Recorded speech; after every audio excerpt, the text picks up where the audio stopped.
Hari ini Akmal nak bercerita satu kes yang sangat misteri. Terlalu banyak keanehan dan kejanggalan terhadap kes ni, yang sehingga ke hari ini belum ada jawapan yang pasti. Ceritanya pada suatu hari ditemui seorang mayat yang tak dikenali di sebuah pantai di Somerton, Adelaide, Australia. Kes ni juga dikenali sebagai Taman Short Kes. Kes ni sebenarnya sudah pun 70 tahun dan sampai sekarang belum ada jawapan. Dan sampai sekarang orang masih tertanya-tanya apa yang sebenarnya berlaku. Banyak sangatlah kejanggalan. Antaranya terdapat kertas di dalam poket lelaki yang mati itu dengan tulisan Taman Short yang bermaksud tamat ataupun sudah berakhir. Dikatakan kematian lelaki ini tak berlaku secara semula jadi, tapi ada sesuatu yang berlaku kepadanya.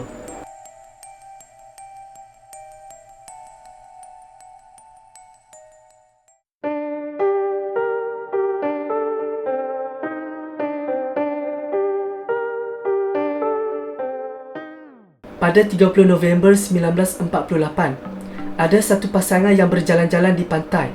Mereka ternampak seorang lelaki bersandar di batu di pantai. Lelaki ini berpakaian kemas ataupun pakaian pejabat.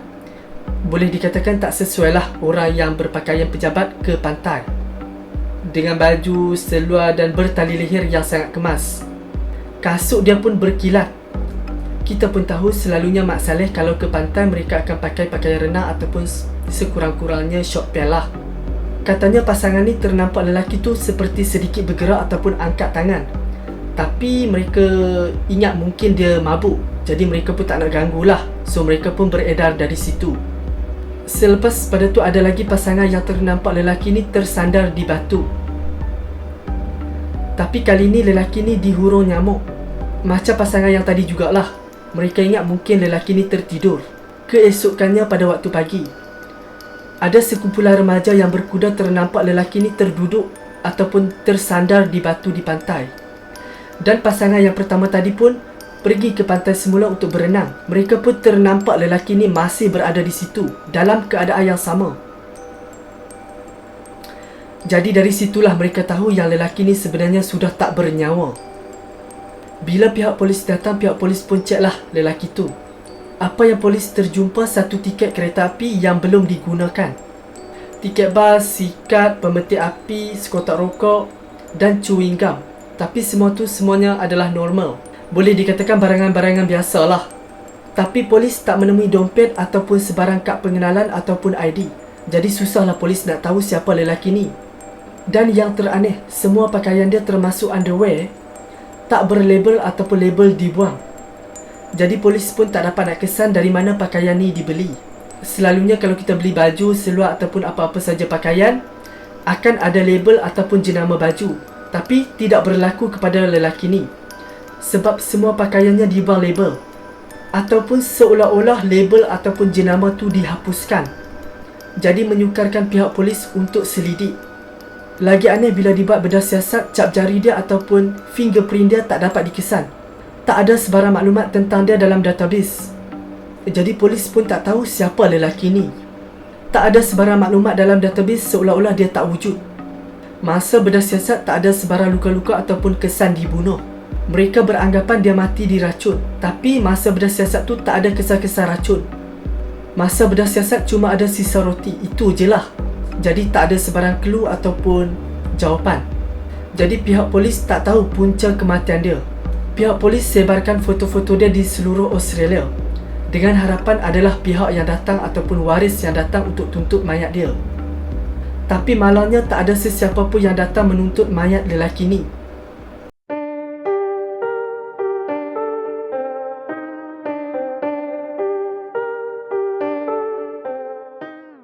Dua bulan kemudian, pekerja kereta api terjumpa satu beg yang misteri. Dan beg ni juga tak ada sebarang label ataupun jenama, seolah-olah dibuang juga. Katanya beg ni disimpan dalam loker pada 30 November 1948, iaitu bersamaan hari lelaki tu ditemui. Ada beberapa barang dalam beg tu, tapi barang-barang tu juga dihilangkan labelnya. Cuma ada satu barang saja yang ada nama ataupun jenama, iaitu Kian. Tapi tak ada sesiapa pun tahu siapakah Kian. 6 bulan kemudian, seorang penyiasat menyiasat semula pakaian lelaki yang mati ni. Dan dia temui ada satu poket rahsia di dalam seluar lelaki tu yang dijahit dengan rapi. Dalam poket tu ada satu kertas dengan tulisan Taman Syad. Mereka pun selidik apa maksud tulisan tu. Rupa-rupanya maksud Taman Syad tu bermaksud taman ataupun berakhir. Katanya tulisan tu dalam bahasa Parsi. Katanya tulisan pada kertas tu sebenarnya dikoyak daripada satu buku puisi bertajuk Rubaiyat of Omar Khayyam. Pihak penyiasat carilah siapa penerbit buku ni, tapi tak ada sebarang jawapan ataupun tak ada sesiapa pun yang mengaku mereka menerbitkan buku ni. Sekali lagi, pihak penyiasat tak temui clue.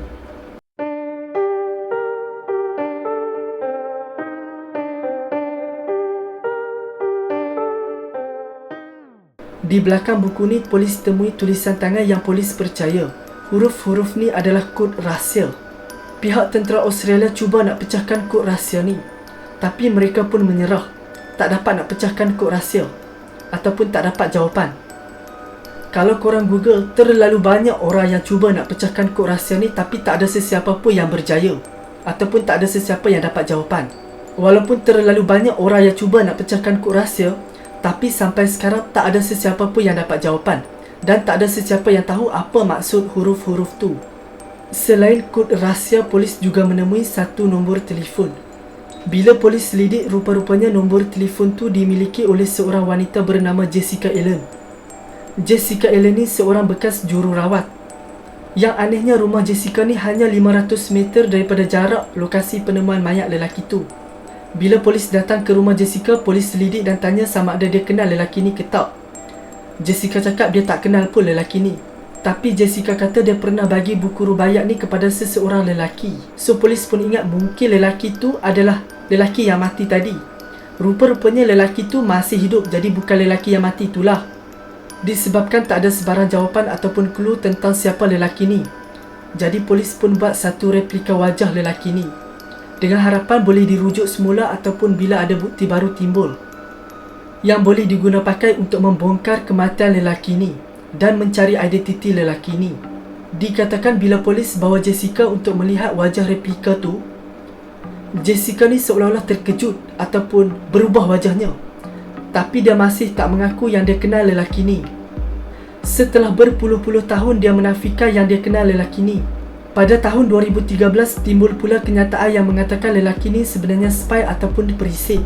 Kenyataan ni datangnya daripada anak Jessica ni sendiri. Anak Jessica ni kata ibunya pernah bercerita yang dia kenal lelaki yang mati tu, tapi dia tetap tak dedahkan identiti lelaki tu. Anak Jessica ni kata dia pernah ternampak ibunya bercakap melalui telefon dalam bahasa Rusia secara berbisik-bisik, dan dia pun tak tahu dari mana ibunya belajar bahasa Rusia.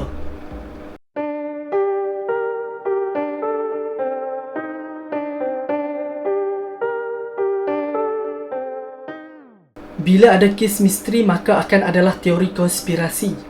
Teori paling famous katanya dia adalah perisik yang dibunuh. Mengikut logik dari segi pakaiannya dan barang-barangnya yang tak ada label ataupun dihapuskan labelnya. Mayatnya juga tak dikenali oleh sesiapa pun. Selalunya perisik ataupun spy identitinya akan dirahsiakan. Macam si mati ni tak ada sebarang maklumat dalam database, jadi ada logiknya jugalah.